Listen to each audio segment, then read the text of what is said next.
لكل متابعين الشيف دودو، النهاردة هنقدم فراخ مشوية في الفرن مع البطاطس. زي ما انت شايفة كده الشكل في منتهى الروعة.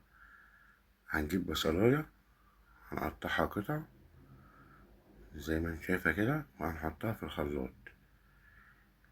هنقطعها كده قطع صغيرة، وهننزل بيها في الخلاط زي ما انت شايفة كده. وقرن فلفل أحمر كبير كوبي، هنقطعه كده زي ما انت شايفة، هنقطعه قطع برضك وهننزل بيه في الخلاط. وطماطماية هنقطعها قطع. احنا دلوقتي هنعمل التتبيلة بتاعتنا، وهننزل بيها في الخلاط، وهنحط 6 فصوص توم، والتوابل بتاعتنا كمون وبابريكا وزعتر ومعلقة كبيرة فلفل ومعلقة بقدونس مجفف. لو مفيش ممكن تحط بقدونس أخضر عادي. وهنحط معلقتين عصير ليمون وخل تفاح وربع كوباية من زيت الزيتون أو زيت الذرة العادي. كده دي المكونات بتاعتنا، هنضربها في الخلاط كويس جدا. دي هتبقى التتبيلة بتاعتنا، هنستخدم نصها واحنا بنتبل الفراخ. هنحط نص التتبيلة بتاعتنا ونبتدي نتبل الفراخ بتاعتنا كويس جدا. نحط معلقة ملح صغيرة حسب رغبتك. لو بتحب الأكل حادق سنة كده حطي معلقة ملح صغيرة. ونبتدي نتبل الفراخ بتاعتنا زي ما انت شايفة كده بالطريقة دي. ندخل التتبيلة بتاعتنا جوه الجلد كده.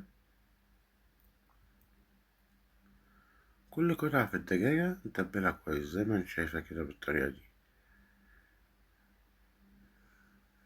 نستخدم التتبيلة بتاعتنا كده في الفتحات بتاعة الدجاج كويس، وهنحطها في التلاجة لمدة ساعتين أو أكتر حسب الرغبة يعني، بس ميقلش عن ساعتين. هنجيب صينية الفرن بتاعتنا، هننزله فيها ب5 بطاطسات مقطعينهم قطع كده، وطماطمتين مقطعين شرايح، وبصلاية كده مقطعينها شرايح رفيعة كده زي ما انت شايف. وهنحط عليهم حبة جزر كده، وهندلق عليهم التتبيلة. نبتدي نخلط كده الخضار بتاعنا مع رشة ملح صغيرة وفلفل كده صغيرة. هنخلطهم كده خلطة ايه كويسة. هيبقى الخضار بتاعنا في صينية الفرن بالشكل ده زي ما انت شايفاه كده.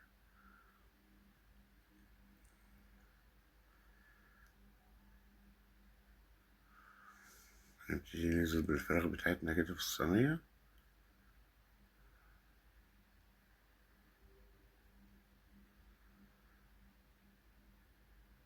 وهنحط بقى التتبيلة كده ايه على وش الفراخ.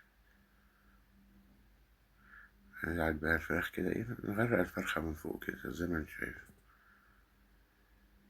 وهندخلها بعد كده ايه الفرن على درجة حرارة 200 ل 400 لمدة ساعة وربع.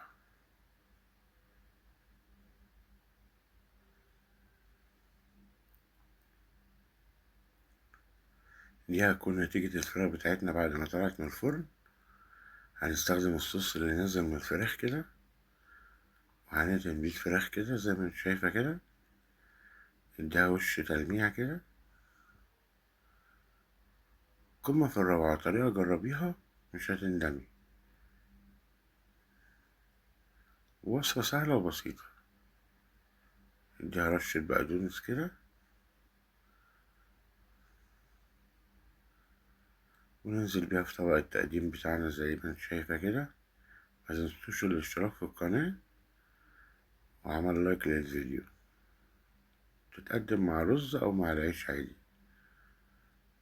وبالهنا والشفا. زي ما انت شايفة الفراخ دايبة كده. بصي الفراخ دايبة معاكي خالص كده، والبطاطس طعمها وهم.